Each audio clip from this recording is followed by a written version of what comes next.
Hello from my name is Dylan and welcome back to episode 88 of season 2 of WWE Supercard. So since last episode, what has happened? Well, Ring Domination has, Road to Glory has begun, and King of the Ring has also begun, and I'm 33 games in, so I've done quite a bit already. But yes, I'm not doing good in this King of the Ring. I am 5th, and we have the best. Autographs and Josh are YouTubers, shout out, whatever, and every other person is a bot, every single other person, and I'm not even in the top 4, not even in the top 4, I've been losing to bots. This is my King of the Ring team here, and I've just refreshed it 2 seconds ago, but this is my King of the Ring team here, and the bots are beating me. Like, I was fully refreshed, and a bot beat me a lot. Yeah, these are the 3 guys in here. They've got better decks. Autographs I shouldn't have lost to. He's also not refreshed in a long time, but just look at Autographs deck though. Reigns and Devon together. He's got Undertaker there. He's got the same tag team as me. The worst Diva though. And then he's got Dean as well. Every one of his normal cards is a Survivor Pro. I'm not going to beat him. The best. Similar decks, to be honest. He's got Balor, he's got Bret Hart, same divas, just about. He's got Devon too. Okay, so he's got a slightly better deck. And then Josh, he's also got a better deck. There's Undertaker and Del Rio, same divas pretty much. Ryback, Bret Hart, and a tag team. So I could probably beat Josh, maybe, potentially, who knows? But I haven't beat any of them yet. This is the 2nd time through. Actually, no, it's not. It's the 3rd time through. I don't think I've beat them at all once. Let's see, lost. Yeah, and then I lost to them first 3 games in a row. It wasn't even fair. Because Josh has Natalia Pro there. I was just lucky charisma.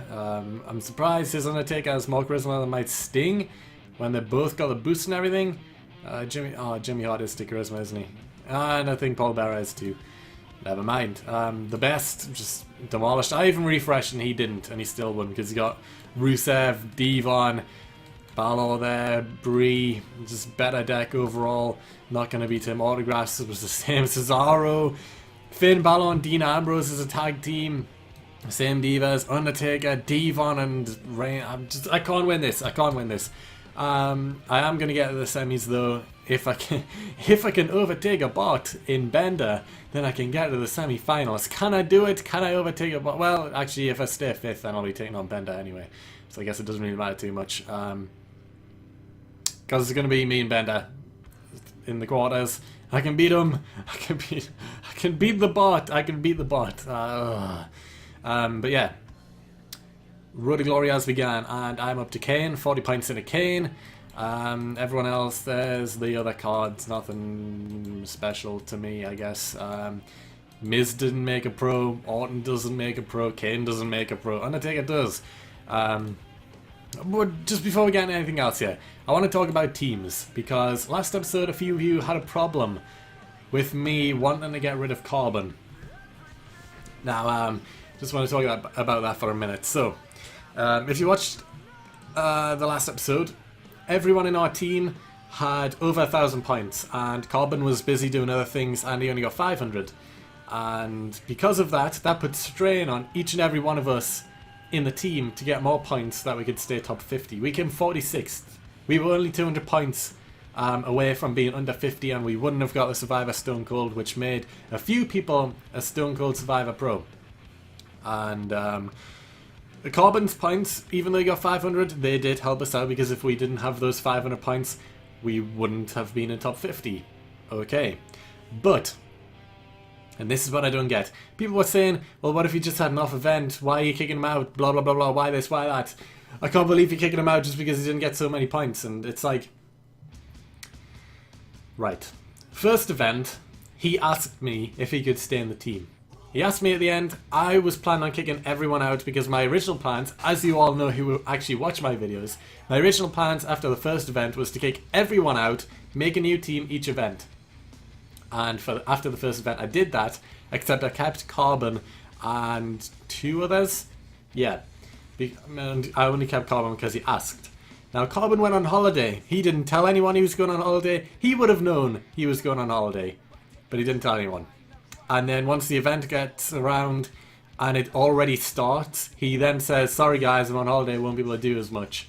It's like, well, you could have told us beforehand that you couldn't do as much. He just stayed in the team and got a Survivor Stone Cold for getting 500 points when the rest of us had to try so hard to pick up the extra points that he could have got just so we could stay in the top 50. Now, imagine if that was Team UK and they won by, I think it was only 200 points. They had over 40,000 points. I think it was close to 50,000 actually. Imagine if 9 of them grinded so hard and one guy after it started was just like, sorry guys, I'm on holiday, I won't be able to do as much, sorry about that. And then they got like, well, to put it in comparison, like everyone on Team UK got like 6,000 points each. Imagine if one guy just got 1,000. I don't think they would enjoy having him on the team just because they would have to grind so much more to keep up the point difference. An extra like 5,000 points to stay ahead. It's like, you know, they wouldn't be happy. They would probably kick them out to get someone more, well, someone who could grind for the longest period of time and stuff. And everyone in my team, I don't know them. I don't know them at all, apart from one, which I talk to more regularly than anyone else. I have no feelings towards them. They're all subscribers, you know. The full point of the team was I was just gonna kick people out, let new people in, and we'll play the event and get top 50 each time. But people seem to not be happy because I kicked Corbin out, even though after the first event I kicked everyone out and no one said anything. So yeah, of course I want to make, like, from now on I'm making my team the best team possible. I'm only going to kick people out if they get below a certain period. Like I even said beforehand, and no one complained. I said, as long as everyone does good, they can stay in the team. If someone drops far below everyone else, then they'll be kicked and I'll let someone else join. And no one complained then, but now that someone else did really bad compared to everyone else and I kicked them out, everyone's like, oh, well, you shouldn't have kicked Corbin out, he's just having an off day and blah blah blah blah blah blah blah blah blah. I don't really care at all because it's my team at the end of the day, and you know, I want you, a lot of you guys, well, some of you guys have managed to get in the team, and I just want to have a good time, get a top 50. That's all I want to do. All I need to do is grind for one day of the week, out of 2 weeks, for the card. And that's all I'm expecting out of you guys. And if you don't do good, you get kicked out. It's not like I'm not giving you the card that you could have got. It's like if we still get top 50, but you do not as good as everyone else, like Corbin in this instance, it's not like I'm not going to give him the Stone Cold card. I can't do that. He still gets that Stone Cold card. So, you know, he gets the card. He was into events. And then he left the team. I don't see anything wrong with that. I'm letting one of you guys join the team, which I did. I've got someone in now, someone else. But yeah, I gave you guys the chance to join. He joined. He did 2 events, had a good time, and now he's gone. No hard feelings or anything. You know, it's not like I don't like the guy or anything. I have no feelings towards him to begin with. I'm just getting rid of him because he didn't do as well as everyone else. Like I said I would to begin with. It's like, it's not like he didn't know that if he didn't do good he wasn't going to stay, because I told everyone on my videos that if you just don't do good compared to everyone else, then you will be gone and replaced by someone else. I'm giving someone else a shot. So that's what I've done. And I really, really don't understand why people were so angry that I kicked them out. I really don't get it. Like, I've got no odd feelings towards him, you know. He tried. He could have said beforehand that he was going on holiday or whatever, and I would have understood. And you know, he did stick around, and he still does get the card. And it was a bit annoying that everyone in the team had to grind a bit more. And a few people in the team have came to me and said, you know, it would be nice if we didn't have to try as hard for the next event, considering we had to try extra hard since Corbin didn't do as well as everyone else. So it's not just me who was thinking that. Like, a few others in the team were also thinking the same thing. And it's understandable. Like, I'm guessing it's you guys complaining who aren't involved in a team or who didn't do as well. Because, you know, I'm thinking that if you are in a group with random people as well and you're seeing a card like the Survivor Stone Cold and you're like, we can get a top 50, and then you try so hard, everyone else in your team tries so hard, and one person, just one person, doesn't try as hard, and you don't know them at all, have no feelings towards them, and that was it. Would you not be slightly annoyed and want to get rid of them from your team? It's understandable, and I give you guys the chance. It's just, it was only 2 people, to be fair. It was only 2 people who complained, but those 2 people, I don't get it. I just don't get it. And it actually annoyed me quite a bit when they started complaining, because I just didn't get it. Yeah, but Carbon is gone. He has been replaced by a new team member, and we will be going for top 50 again in the next event. And yeah, hopefully we have a slightly easier road to get a top 50 next event. And I'm thinking that with the new member who has joined, he already had Undertaker Pro this morning when I looked through the people who had asked to join. He already had Undertaker Pro and Reigns and Diva, I think. And he had played over 50,000 matches. Like, do you know how it says the game count for both games combined? He had played the most matches out of everyone, and he had Undertaker Pro already.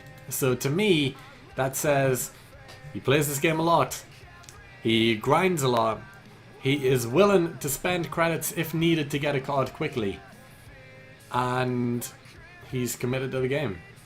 He was the most, like, if it was like a CV based thing and I was looking through seeing who had the most potential to be good for the team, he was the top guy at the time, because he had Undertaker Pro and the most games played. So to me, I think that he was a good choice to replace Carbon, and I feel like he will do good in the PCC event, and hopefully we have an easy ride to top 50. Pretty much all you need to do is, if you've got a team of 10, everyone needs to get 1,500 points, or what? Okay, everyone needs to get 1,600 points, and you've got the card. You've got the card.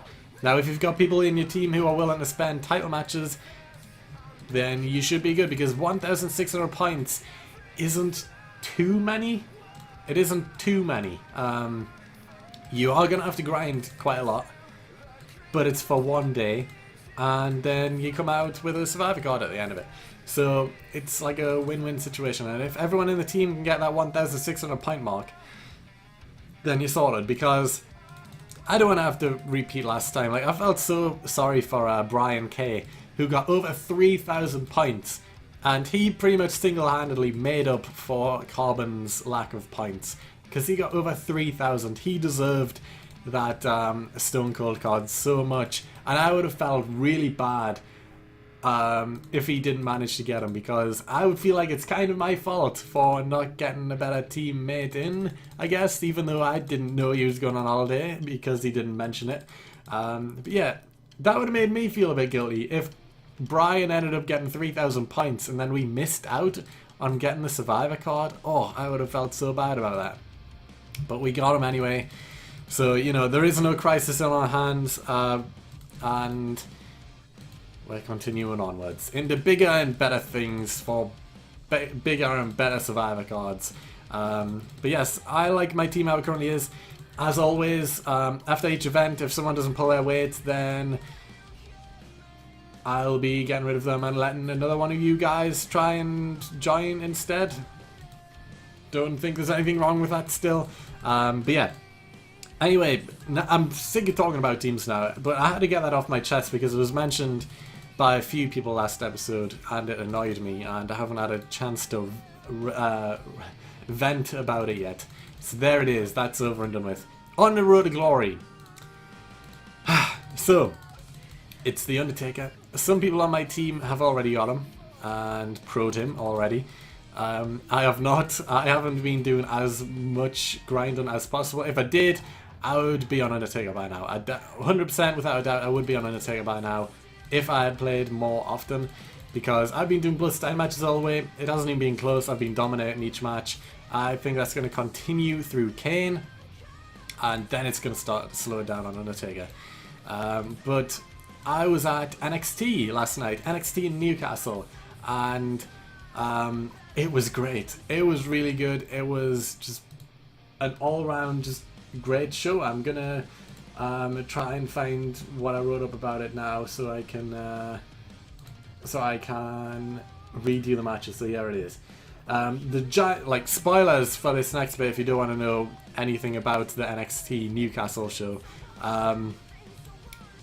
Yeah, so that's that. So, first things first, there was 8 matches on the card, and it started off with Enzo Amore and Colin Cassidy versus Blake and Murphy, and that was a fun match. There wasn't anything too special. Oh wait, Miz was a pro. I was wrong earlier, but it wasn't anything too special. It was the the usual stuff from Enzo and Cass, and Blake and Murphy were Blake and Murphy, and yeah, that was about it. Enzo and Cass picked up the win. Match 2, Bull Dempsey versus Ty Dillinger, and that was actually a really fun match. Like, those two I wasn't expecting to see at all, just because they're not big names in NXT, and I didn't know how many matches there was going to be at the time, but they were facing each other, and it was actually a really good match. One of the highlights of the show, to be honest. I really enjoyed that match. Bull is really getting into his comedy character now with the whole Bull Fit movement, and it was a good match. I enjoyed it. Bull ended up picking up the win, as kind of expected, and that was that. So match 3 was Alexa Bliss versus Asuka, and Asuka picked up the win, and that was one of the worst matches of the night. It just wasn't too good, I guess. Like, nothing against either of them. Like, I know they're both good and everything, but just wasn't that good of a match. I don't really know how else to describe it except the fact that it wasn't too great, so we'll be moving on. Match 4 was Apollo Crews versus Samoa Joe, and it was okay. It was the first half main event, because this was like the cutoff before the break at halftime, and it was a decent match. I honestly didn't know who was going to win going into it, because Apollo Crews, from what I believe, is still undefeated on NXT TV. But Samoa Joe's taking on Finn Balor at the pay-per-view, so he also can't afford a loss right now. So what I was expecting to happen was Baron Corbin to come running down, make the save, get Apollo Crews disqualified. But that didn't happen. Samoa Joe actually picked up the win after the Muscle Buster, and that was surprising. I wasn't expecting that at all. I was expecting a run-in, but it didn't happen. Joe got the win. Legit. No funny business. No heel tactics, no nothing. It was just a straightforward match, and Joe won. Interesting, but there you go. The first match after the break was a tag team championship match between Dash and Dawson versus Jordan and Gable, and this was a fun match. The crowd, the audience were so hyped for Jordan and Gable. It was unbelievable, especially Jason Jordan, and I don't quite know why. Like, I like him, I do like him, but I don't know why everyone in the arena was that hyped for him. Like, when you watch NXT, it's usually Gable getting all the chance. It is. Like, it just is. That's how it is. But for whatever reason, Jason Jordan was getting each and every single chant. It was unreal. Like, the match was about 12, 13 minutes long. I don't think anyone stopped chatting for the full time. It was full of chants for Jason Jordan and Chad Gable, but especially Jason Jordan. It was a fun match. It was a good match. The atmosphere was incredible. But Dash and Dawson retained, so that was obvious though. There was obviously they were going to keep the belts. Match after that though was another championship match, Divas women's championship match this time. Bayley versus Emma. Another interesting match. I was expecting it to be Eva Marie, just because I was expecting her to get booed out of the building, but it wasn't. It was Emma, which I guess is the better matchup for the show. And it was a decent match, but of course Bayley got the win at the end, out of nowhere with the Bayley to Belly. The match was just okay, I guess. Like, there was nothing too special about the match, and then Bayley hit the Bayley to Belly out of nowhere, and that was the end of the match. But then after the match, Nia Jax's music hit. She walked very slowly down the ramp to the ring, stood on the apron, and then walked backstage again. Like, it kind of seemed a waste of time. Bayley was telling her to get in the ring and everything, and she didn't talk, she didn't say anything. So I don't quite understand what they were trying to do there. If they were trying to make Nia Jax look strong or look fierce or whatever, it kind of didn't work because she didn't talk, she didn't do anything. She just walked out and then walked away. Bayley didn't look scared or anything like that. She was telling her to get in the ring, it didn't happen. So the only thing I can think of is that they were trying to wind Bayley up to make her angry or something, but even then, it kind of seemed a waste of time. Anyway, on to match 7. Baron Corbin versus Neville. So, Neville is from Newcastle. The event was in Newcastle. It was cool to see him at Newcastle. But this match was probably the worst match of the night, in my opinion. I had high hopes, but Neville is kind of stuck. Just doing the same thing each match. Like, they couldn't make it a squash match because it's Baron Corbin. And he's a big name in NXT now. So Baron Corbin dominated the entire match pretty much until the very end when Neville got his few moves in and hit the red arrow for the win. But this is just a boring match. I didn't enjoy it, to be honest. Yeah, Neville needs to mix it up a bit more because he's kind of becoming far too predictable, and you could literally count out and just guess each and every single move he's going to do before he does it, because he does the same thing every match. It's becoming stale, I'm going to say, which is a shame because I like Neville, but he's becoming stale. He needs to mix it up a bit. But then finally, the main event, the best match of the night by far, NXT Championship match, Finn Balor taking on Sami Zayn. He returned in his first match back at a live show in Newcastle against Finn Balor for the NXT Championship, and oh my god, it was an incredible match. A great match. Insane. Great to see Zayn back. And the first thing you'll notice, inside scoop right here, Sami Zayn has a shaved head. He has a shaved head now. It was surprising to see. Like, it's a buzz cut. Obviously he still has a bit of hair. He's not completely shiny bald head. He has hair, but it's like shaved completely. It was strange seeing that. But yeah, Sami Zayn is back. That was his first match back, and it was an incredible match. Loved it. Just a great match. There was a lot of ICW chants at the start, and Finn was kind of like, calm down, calm down. I know I was from ICW, but please calm down. And then everyone started chanting Grado. And if you don't know, Grado is a superstar for ICW. And yeah, then Finn Balor in the ring shouted, "It's yourself," which is Grado's catchphrase. And everyone started chanting, "It's yourself." And that was quite funny for all the ICW references that went on in the show. Because another ICW thing that happens at events is the ring announcer will say, "The following contest is scheduled for one fall," and everyone in the audience would shout, "One fall!" Straight away. And that happened again at this show.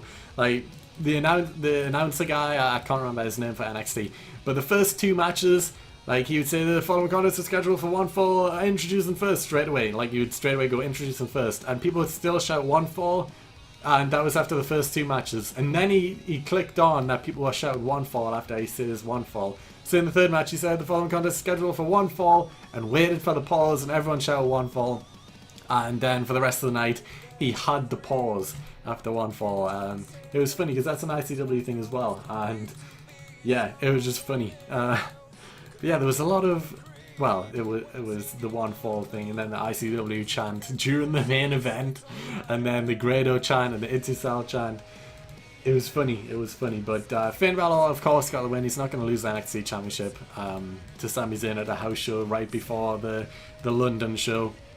Which it was obvious going into the match that none of the champions were going to lose the titles, which kind of just spoiled the fact that it was like, this is going to be a great match, but you know, it's obviously who's going to win, which kind of took it away a bit. But I think it would have been so much better if it wasn't a title match. Like, if they just had Finn Balor versus Sami Zayn, they didn't have to put the title on the line because it was so obvious that Finn Balor was going to win because of that.